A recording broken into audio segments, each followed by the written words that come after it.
जो टेबल पर बैठे थे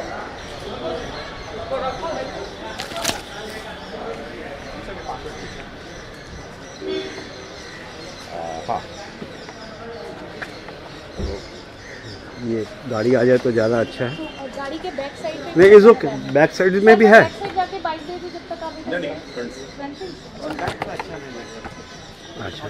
सो 1 by 1 और I am just talking to you first, then I will go there. अच्छा, तो फिर यहाँ पे आ जाइए, एक एक करके करिए। एक करके जस्ट। अच्छा, ठीक है, आपसे ही शुरुआत कर लेते हैं, कर रहे हैं ये। हाँ, ये तो इस अभियान के बारे में बताएं कि अब तक आपको कैसा रिस्पॉन्स मिला, क्या कर। ये अभियान हमारा 27 नवंबर से जब शुरू हुआ और हमारे माननीय केंद्रीय मंत्री नारायण राणा साहब ने इसे विदा किया, तो हम लोग ठीक दिल्ली की सीमा से बाहर निकलते ही, जो हरियाणा की सीमा शुरू होती है, फरीदाबाद, बल्लभगढ़ और पलवल, 3 जगह हमने छोटी छोटी सभाएं की। और पलवल में हमारे साथ एक बड़ा दिलचस्प संस्मरण जुड़ा हुआ है कि एक शिक्षक परिवार के पास हम लोग गए थे, तो वहाँ माता पिता ने कभी एमएसएमई का नाम नहीं सुना, लेकिन उनका बच्चा जो 12वीं पढ़ रहा था और पढ़ करके फिर कैरियर बनाना चाहता है होटल मैनेजमेंट में, वो एमएसएमई को जानता था। तो उसने बल्कि इवन हमारे सामने अपने मम्मी पापा को एमएसएमई के बारे में बताया। और फिर बाद में हम लोगों ने उनके माता पिता को, जो कि बहुत अच्छे पद पे भी हैं, तो उनको एमएसएमई की जानकारी दी और एमएसएमई के योजनाओं के बारे में जानकारी दी। और उससे पहले जो बल्लभगढ़ में सभा हुई, तो वहाँ पर कुछ उद्यमी थे, उन्होंने अपनी परेशानी बताई, कुछ सुझाव भी दिए, उसको भी हमने रिकॉर्ड किया। और फरीदाबाद में कई इंडस्ट्रीज एसोसिएशन के भी लोग थे, उन्होंने भी अपनी समस्याएं बताई। तो इस तरह से फिर आगरा, फिरोज़ाबाद, फतेहपुर, कानपुर, इलाहाबाद, रीवा और फिर वाराणसी, और वाराणसी से फिर बिहार की सीमा में जैसे ही दाखिल हुए तो बक्सर और आरा में एमएसएमई सभा हम लोगों ने की। इसमें जो ग्रामीण क्षेत्र है, जैसे रीवा से जब हम निकले तो हम गांव में भी रुके और गांव में भी लोगों से पूछे।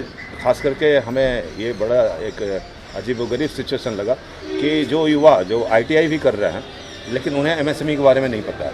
तो भारत सरकार का ये उद्देश्य है कि एमएसएमई की योजनाओं को लागू करने के लिए जो इतना बड़ा बजट है, इतनी सारी धनराशि खर्च होती है, तो वो लक्षित समूह तक पहुँचे।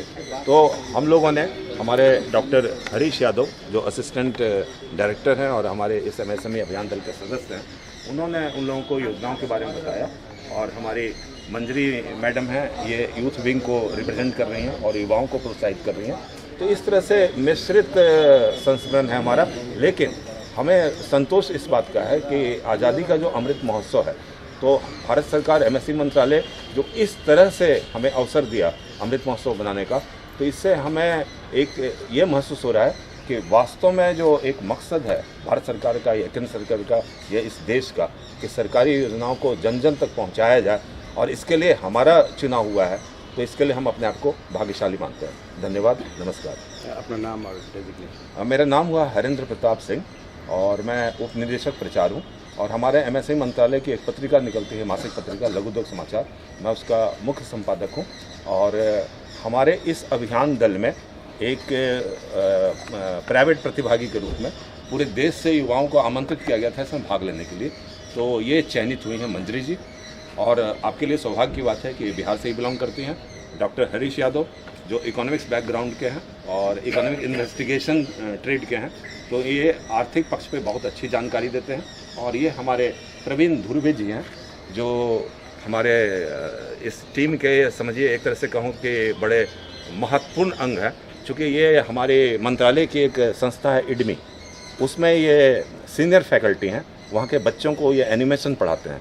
तो बड़ा हमारा मिक्स्ड ग्रुप है और बहुत अच्छे से हम लोग एक तरह से आज़ादी के अमृत महोत्सव को मनाते हुए लोगों को जागरूक कर रहे हैं एमएसएमई योजनाओं के बारे में। और यहाँ पटना में खासकर जो एमएसएमई डीआई है, और मैं बड़े खुल के कह रहा हूँ कि अभी तक हमें जितना भी रिस्पांस मिला है, सबसे positive response MSME DI Patna और बिहार से मिल रहा है। नमस्कार।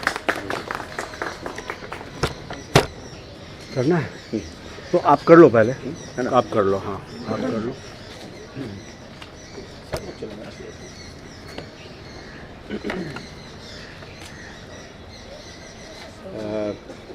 आपका चयन हुआ, आप एकमात्र चयनित प्रतिभागी हैं, तो कैसा लग रहा है और क्या संदेश देना चाहेंगे? जी, सबसे पहले मेरा चयन हुआ उसके लिए मुझे बहुत ही ज़्यादा अच्छा लग रहा है और बिहार आके और ज़्यादा अच्छा लग रहा है, क्योंकि भले मैं दिल्ली में रह गई, वहाँ पे मैंने पढ़ाई की, लेकिन जो मेरी जन्मभूमि है वो बिहार के छपरा ज़िला की हूँ मैं, तो मुझे बहुत ज़्यादा अच्छा लग रहा है। और रही बात मेरे लक्ष्य की, तो मेरा लक्ष्य ये है कि जैसे हम DI में आ रहे हैं और बहुत सारी जगह जो मीटिंग्स हो रही हैं वहाँ जा रहे हैं, तो वहाँ पे गवर्नमेंट ऑफिसर्स हो रहे हैं, वहाँ पे जो ऑलरेडी एग्जिस्टिंग जो उद्यमी हैं उनसे मिल रहे हैं, जो ऑलरेडी MSME को जानते हैं। लेकिन जो मेरा लक्ष्य है कि हम उन तक पहुँचे और ख़ास करके उन युवाओं तक पहुँचे जो भारत का कल है, और उनको बताएं कि सबसे पहले तो MSME होता क्या है। क्योंकि जब भी हम बात करते हैं कि MSME क्या होता है या आपने क्या MSME के बारे में कभी सुना है, तो मैं बता सकती हूँ कि 10 में से 8 युवा बोल देते हैं कि नहीं जी, हमें तो पता ही नहीं है। तो जाहिर सी बात है कि जब उन्हें ये नहीं पता कि MSME होता क्या है, तो वो उसमें चल रहे जितने सारे स्कीम्स हैं या जितनी सारी ट्रेनिंग प्रोवाइड की जाती है उसके बारे में नहीं जानेंगे, तो ये बहुत ज़्यादा सरप्राइजिंग नहीं है। तो मेरा जो मोटिव है ये वो है कि अर्बन एरियाज़ के तो यूथ फिर भी बहुत ज़्यादा जो है वो पढ़ते हैं या इधर उधर देख के अवेयर रहते हैं कि हाँ MSME होता है कुछ, भले स्कीम्स की नॉलेज हो या ना हो कि किस पर्टिकुलर बिजनेस सेटअप के लिए क्या चाहिए, लेकिन उनको इतना पता होता है कि ये MSME जो है वो micro small and medium enterprises जो है वो भारत सरकार का एक मंत्रालय है, जिसके अंतर्गत पापड़ बनाने से लेकर और मंगलयान मतलब 50 करोड़ तक का अगर आप बिजनेस करते हैं, आपका टर्नओवर है, तो वो इसके अंतर्गत आता है।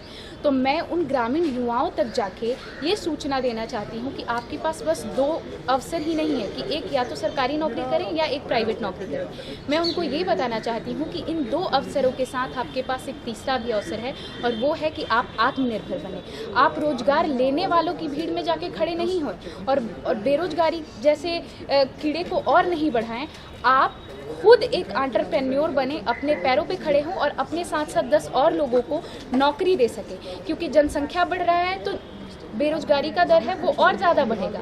लेकिन अगर आप स्वरोजगार कर रहे हैं, आप छोटी सी चीज़ बनाएंगे, अचार बना रहे हैं, तो ये हो सकता है कि अचार बनाने का आप काम करेंगे तो स्टार्टिंग में दिक्कतें आएंगी, लेकिन एक बार जब आप बेचना शुरू कर देंगे तो जितनी जनसंख्या बढ़ेगी हर कोई अचार खाना पसंद करेगा और आपका हर चीज़ बिकेगा, और आप आज सूक्ष्म से लेके मध्यम उद्यम और बाद में भारी उद्योग तक भी पहुंच सकते हैं। इसका बेहतरीन उदाहरण लिज्जत पापड़ है, जो कि 1000 से शुरू होकर आज कितने करोड़ के टर्नओवर तक पहुंचा है। बहुत बहुत धन्यवाद।